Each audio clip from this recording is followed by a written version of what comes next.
আগামী নির্বাচনে ২৩৭ আসনে সম্ভাব্য প্রার্থী ঘোষণা করেছে বিএনপি। তিনবারের সাবেক প্রধানমন্ত্রী ও বিএনপি চেয়ারপারসন বেগম খালেদা জিয়া বগুড়া ৭, দিনাজপুর ৩ ও ফেনী ১ আসন থেকে প্রার্থী হচ্ছেন। দলীয় ঘোষণা আসার পর বিএনপি চেয়ারপারসনের নির্বাচনী এলাকায় নেতাকর্মী ও সমর্থকদের বাঁধ ভাঙা উচ্ছ্বাস।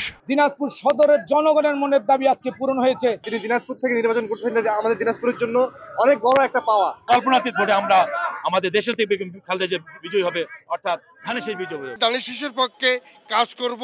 ফেনীর ৩টি সিট আমরা বিএনপিকে উপহার দিব। প্রার্থী হিসেবে ওনাকে যে আমরা পেয়েছি বিধাতার কাছে, এটাই হচ্ছে আমাদের সবচেয়ে বড় প্রাপ্তি। ফেনী জেলা যে বিএনপির ঘাঁটি সেটা আবারও প্রমাণ করব।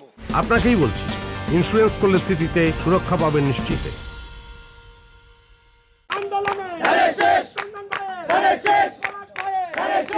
বিএনপির ভারপ্রাপ্ত চেয়ারম্যান তারেক রহমান এবারই প্রথম বগুড়া ৬ আসন থেকে নির্বাচনে লড়বেন। নির্বাচনী এলাকায় আনন্দ মিছিল বের করেন নেতাকর্মীরা। বগুড়াবাসীর মার্কা ধানের শীষ মার্কা, তারেক রহমানের মার্কা ধানের শীষ মার্কা, খালেদা জিয়ার মার্কা ধানের শীষ মার্কা। দেশনায়ক জনাব তারেক রহমান বগুড়া থেকে নির্বাচিত হয়ে তারা সংসদে যাবে, এই আশা আমাদের পূরণ হয়েছে। এর জন্য আমরা সকলেই অনেক আনন্দিত। বিএনপির ভারপ্রাপ্ত চেয়ারম্যান জনাব তারেক রহমানকে ভোট দেওয়ার সুযোগ পাবে, এটার জন্য বগুড়াবাসী অত্যন্ত আনন্দিত।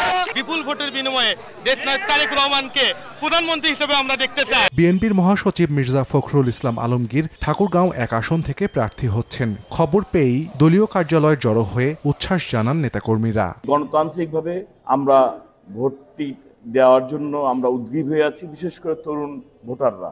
১৭টি বছর যে নির্যাতন আমাদের উপরে গেছে, এই নির্যাতনের বহিঃপ্রকাশ আগামী ফেব্রুয়ারি নির্বাচনের মাধ্যমে আমরা এটার প্রতিফলন ঘটাবো। যতই এগিয়ে আসছে দিনটা, ফেব্রুয়ারি মাসটা সামনের বছরে ফেব্রুয়ারি মাস, ততই মনে হচ্ছে ঈদ আসছে। কক্সবাজার ১ আসনে ধানের শীষের প্রার্থী বিএনপির স্থায়ী কমিটির সদস্য সালাহউদ্দিন আহমদ।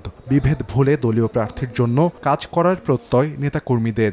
সক্রিয় ফেকুয়ার মানুষ কিভাবে ভালোবাসে, কিভাবে গ্রহণ করে, এবং ওনার সাথে এই জনগণ সাধারণ খেটে খাওয়া মানুষ দল মত নির্বিশেষে ওনাকে পছন্দ করে। ১৭ বছর কাজ করেছে, আন্দোলন সংগ্রাম করেছে, এবং আগামীতে ইনশাল্লাহ চ্যালেঞ্জ করছে, সবাই ইনশাল্লাহ জিতবে।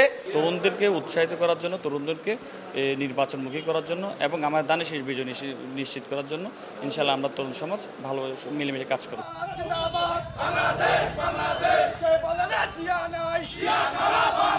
মাদারীপুর ৩ আসনে বিএনপির কেন্দ্রীয় সহ গণশিক্ষা বিষয়ক সম্পাদক আনিসুর রহমান তালুকদার খোকন মনোনয়ন পাওয়ায় আনন্দ মিছিল করেছেন দলটির স্থানীয় নেতাকর্মীরা। জয়ী হলে জনস্বার্থে নিজেকে উৎসর্গ করবেন বলে জানান ধানের শীষের কাণ্ডারি আনিসুর রহমান। আমরা যেন আপনাদের পাশে থেকে আপনাদের খেদমত করার সুযোগ পাই এবং আপনাদের দয়া, আপনাদের ভালোবাসায় যেন আমরা রাজনীতি করার সুযোগ পাই, আমরা প্রতিনিধিত্ব করার সুযোগ পাই। ভোলার ৪টি সংসদীয় আসনেই বিএনপির দলীয় প্রার্থী মনোনয়ন পাওয়ায় খুশি নেতাকর্মী ও সমর্থকরা। সাহাল আব্দুল্লাহ আলভি, সময় সংবাদ।